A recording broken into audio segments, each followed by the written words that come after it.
Bonjour les Gémeaux, c'est toujours un immense plaisir de vous retrouver. Quand je dis les Gémeaux, les ascendants Gémeaux, puis tous ceux qui veulent voir le message des Gémeaux. Toujours donc un immense plaisir de vous retrouver dans ces petites capsules sur le message harmonique de janvier 2020. Et donc on a la première harmonique, la première carte pour les Gémeaux, c'est la Terre-Mère blanche. La Terre-Mère, c'est un petit peu notre environnement au quotidien, c'est notre corps aussi. La Terre-Mère, elle nous rappelle qu'on est sur le plancher des vaches, plan terrestre, dans l'ici et maintenant. Alors pourquoi la Terre-Mère en première carte? Pour les Gémeaux qui seraient adeptes du stress, par exemple, la carte nous dit vivez l'instant, vous êtes trop dans vos pensées, vous êtes trop avant ou après, ou qu'est-ce qui pourrait se passer si, etc. etc. C'est pas une constante du signe des Gémeaux, c'est le message que je traduis quand je vois cette première carte. Elle nous parle à tous, elle me concerne aussi. Donc janvier 2020, peut-être que le stress aura bien diminué s'il y en avait eu, au cas où il y aurait eu beaucoup de stress en 2019.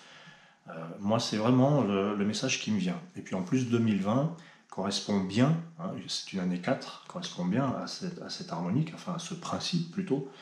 La Terre-Mère, c'est un arcane majeur dans le jeu, et il désigne vraiment l'instant présent, l'ancrage, l'alignement, le plan terrestre. Voilà. Donc c'est une invitation à atterrir, à être moins dans son cerveau et un peu plus dans son corps. Voilà. Le corps, l'environnement, le corps en tant qu'environnement, et puis tout ce qui est autour, tout ce qu'on ingère, tout ce qu'on... Voilà.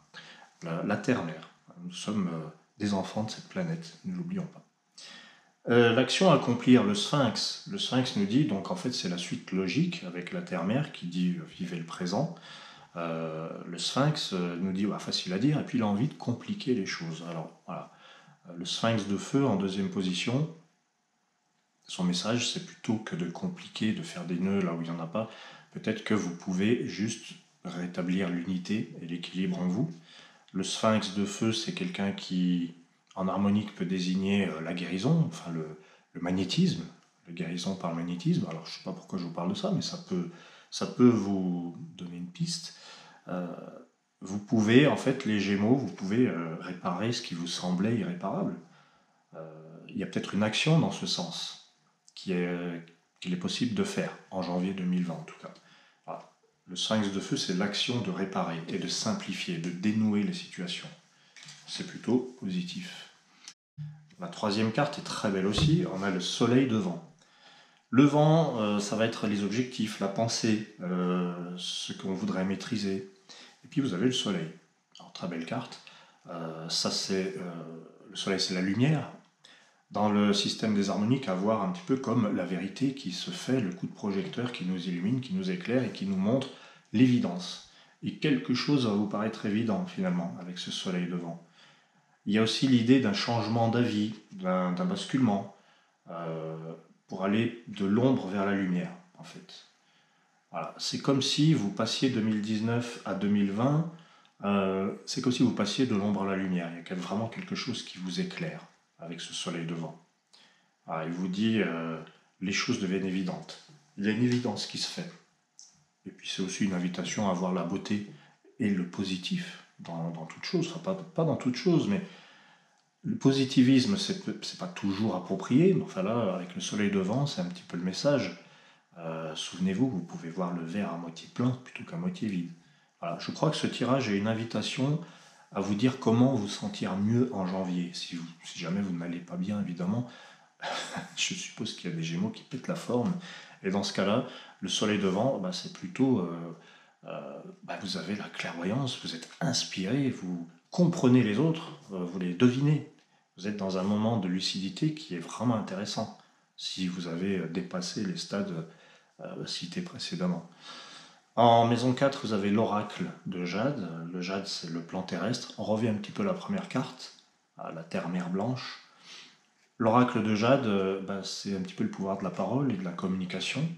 C'est aussi, dites ce que vous avez envie de dire, mais allez-y, dites-le. C'est comme si vous étiez empêché de vous exprimer par vous-même. Parce qu'attention, les Gémeaux, là, dans ce tirage, ce que je perçois aussi, c'est un petit peu comme si vous vouliez bien faire les choses en respectant, en étant conforme, en étant dans les règles, oui, mais sans vous affirmer vraiment.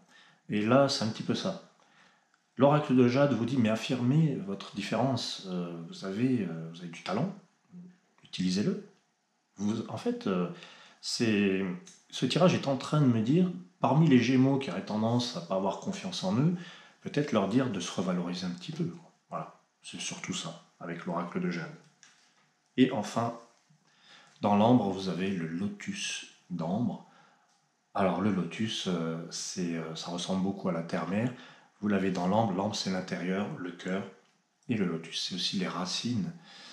Le lotus d'ambre, en fait, c'est simple. C'est être authentique, être soi-même, être en accord avec ce qu'on a sur le cœur. Ne pas se mentir. Et par extension, ne pas mentir aux autres, mais c'est ça, c'est ne pas se mentir, le lotus d'ambre. C'est être vraiment, vraiment aligné avec ce qu'on a à l'intérieur, pour pouvoir avancer à l'extérieur, si j'ose dire. Voilà, c'est une sorte de regardez-vous en face. Alors c'est pas le miroir, c'est vrai, mais c'est le lotus. Le lotus, il y a la pureté, il y a l'authenticité et il y a la sincérité. Et cette carte vous dit, en étant le plus sincère possible avec vous-même, peut-être que vous arriveriez à vous sortir de ce fameux stress dont je vous parle depuis le début, et qui ne concerne pas tous les Gémeaux, bien sûr.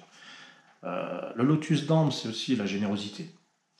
Être généreux avec soi-même, être généreux avec les autres. C'est dans un échange de...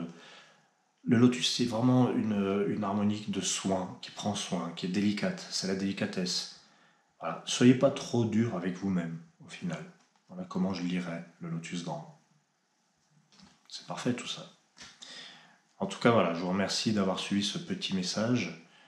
Je vous remercie de vous abonner, de suivre. Et puis, je vous souhaite une magnifique année 2020, année du lotus. Et je vous dis à très bientôt.